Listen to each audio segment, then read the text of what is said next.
Hello everyone! Hello guys! Welcome sa aking page, sa aking channel, no? Divine Queen Tarot PH. Alamin natin ang message, gabay, energy para sa September 11, 2023 para sa ating ear signs. Spirit guide. Spirit guide for ear signs.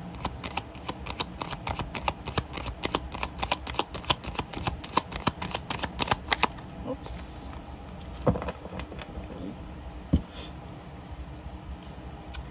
You have reverse ng the Tower and Ace of Cups, ano? So, so may mga bagay kayong ina-avoid dito, ano? May mga bagay kayong nasimulan na mahina ang pundasyon na nakakapag bigay sa inyo ng stress, emptiness, ano. Oops. So we have 8 of Pentacles, no. Ito yung mga bagay na pinaghirapan nyo na napunta sa wala. Air signs. So tignan pa natin ang energy para sa air signs. So we have Magician. So lahat ng nararamdaman mo ngayon, ear sign, is pwedeng magbago, no? Depende yan sa'yo. Depende yan sa pagiging kung may original kang idea na manggagaling sa iyong puso't isipan, no? Para mabago ang lahat ng itong mga pinagdadaanan mo ngayon, entrapment, ano? Yung mga lumang bagay na, for example, na ginagawa mo sa negosyo, yan, kailangan mong baguhin, i-improve, no? With your own originality, your creative power. So, malaki ang kakayahan mo para mabago ang lahat yan, no? Magtiwala ka lang sa iyong sarili.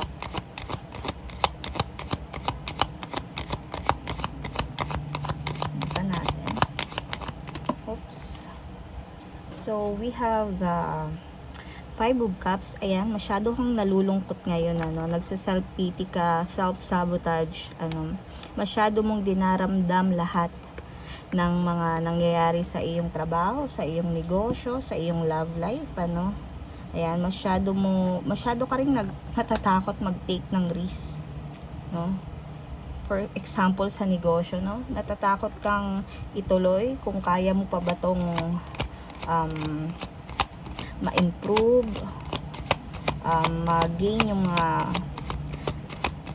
na wala mo sa negosyo, no? Yung mga kita na nawala sa trabaho, parang you feel na hindi pa sapat yung mga ginagawa mo sa iyong trabaho, ano? Natin.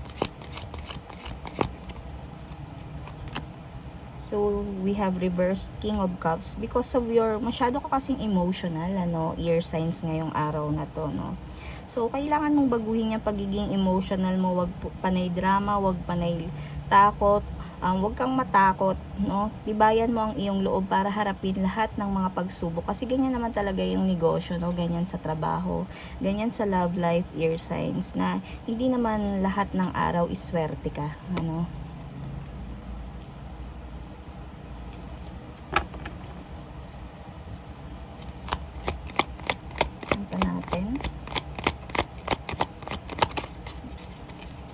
So, we have reverse of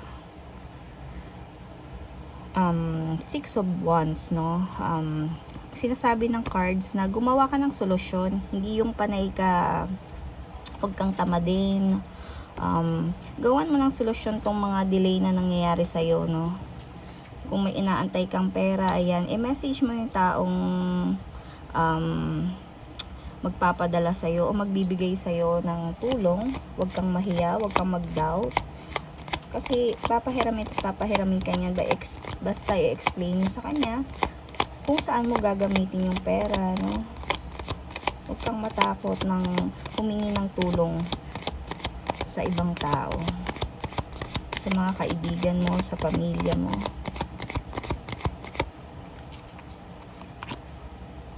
So, ayan. Kasi feeling mo, no, kaya hindi ka humihingi ng tulong sa mga taong malapit sa'yo. Meron ditong 10 of cups na naka-reverse, eh. Parang kahit sa pamilya mo is nagkakaroon ng kaguluhan, parang iniisip mo rin na isang aksayado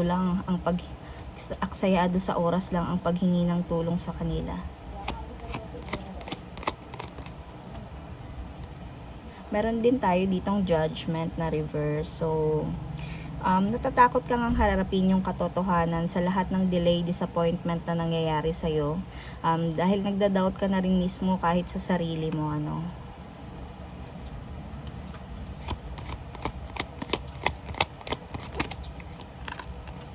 So, we have Ace of Wands. See?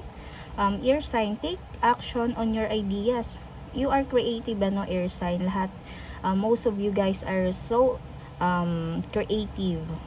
Ayan, you need strength, no? You need inspiration. At gumawa ka ng mga bagong ideas para hindi patuloy ang pagbaksak ng iyong negosyo, ang inyong love life, kung ano man yung mga nararanasan nyo ngayon. Magbabago din lahat ng yan dahil andito naman ang ating magician, So, ang lahat ng yan ay magbabago through your will, through your creativity, Kung nanlalamig sa inyo ang inyong mga partner, baka naman kulang lang yan sa lambing, O kaya sa inyong negosyo, mag-create kayo ng mga bagong products, or mga inyong mga menu. Baka kailangan nyo ng palitan yung mga lumang picture, kahit sa mga project nyo, kung sa school, kailangan nyo pang dagdagan yung effort na ginagawa ninyo sa inyong mga trabaho, sa inyong pag-aaral. Baka nagiging cold na rin kayo sa inyong mga partner. So, ayan, nadidistract kayo masyado. Andito ang ating 7 of Cups. So, kayong pa-distract, ear signs. Labanan nyo yung lahat ng temptation na nararanasan nyo ngayon. Ayan, kasi mawawalan kayo ng focus. Pag inisip nyo negative din na lahat ng mangyayari sa inyo. But if you are optimistic, ayan, magkakaroon kayo ng strength.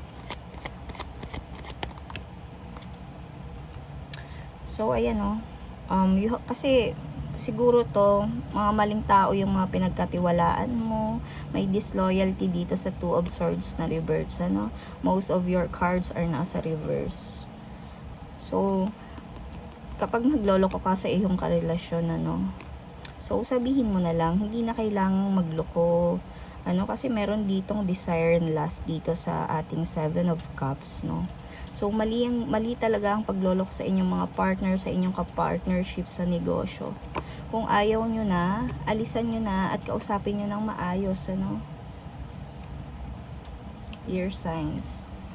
So, tignan pa natin ang energy ni air signs dito sa ating ibang cards. Ano bang kailangan ni air signs?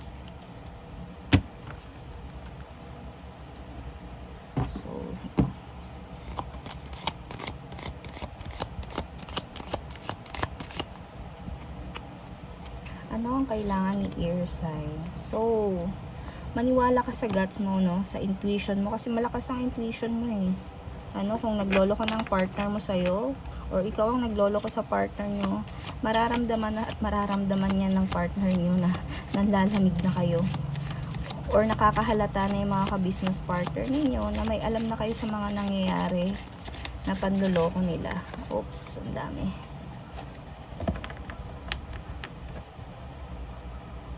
Natin. So, clear energy field, I told you guys, na alisin mo yung mga toxic na tao, ka-business partner, love life na niloloko ka. Huwag mo nang ipagpatuloy yan, huwag mo nang ipagpilitan yung mga bagay na hindi na pwede. Write a gratitude list, magpasalamat ka.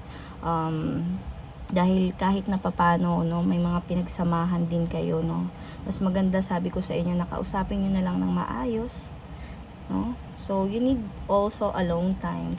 Time for yourself to meditate. So, clean your space. alisin nyo na yung mga toxic na tao sa buhay nyo, or maybe it's sa bahay yan. Kailangan mo na rin maglinis-linis ng mag-general cleaning sa iyong kabahayan para mawala din lahat ng mga malas or negative energy sa inyong paligid. Sync with the moon. Ayan, magnilay-nilay, lalo na tuwing gabi, kausapin mo ang Panginoon kung ano ba ang mga kailangan mong dapat gawin at i-improve pa sa iyong sarili, sa negosyo, sa inyong pag-aaral, sa trabaho. So, yun lang your signs. Hanggang dito na lang, and thank you for watching. See you on my next vlog.